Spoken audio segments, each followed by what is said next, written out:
Hello everyone, today I'm going to be demonstrating how to replace the disk drive on your PlayStation 4 1200 series. To do this, you're going to need a T8 Torx security screwdriver, a small Phillips screwdriver like this, and something long and thin you can use to pry, so I'm using a sewing needle for this purpose. Depending on where you're working on, you may also want to use a small dish or plate where you can keep all the little screws that you take out. The first thing you're going to do is flip around your PS4 and you're going to see the two Torx screws that are holding your PS4's covers in place. You only want to remove the bottom one because everything we're going to access is on the bottom of the PS4. After removing that screw, turn your attention to the sides of the PS4 where you can see a small seam in between the PS4 and its cover.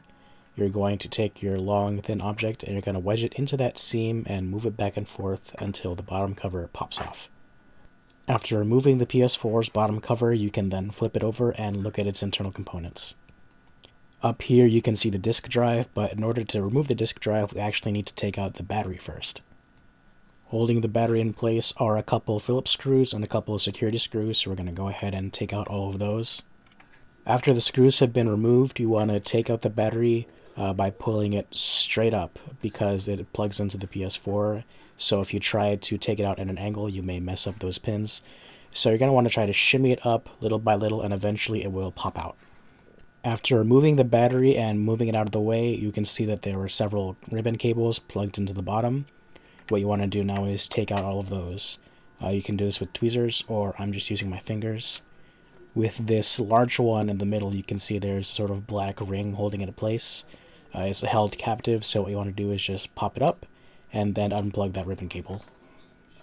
There are several more security screws that hold the disk drive into place, so take out all of those. There's also this little bit in the front that's screwed in, and it also has a wire attached to it that runs along the side of the disk drive. So unscrew that, take out the little wire from all those little captive places, and just put that off to the side. Once all your screws are removed, all your ribbon cables have been disconnected, and that wire's been disconnected, you can then just take out the drive, pull it up and out, and then put in your replacement. Put all of your screws back in, put your wire back in place, and re-plug in all of your ribbon cables. With the big one, just put it in place, and then push the black ring back down to keep it secure. Making sure that none of the ribbon cables are getting pinched or in odd places, put the battery back in, and then re-screw everything. And then just put on the cover.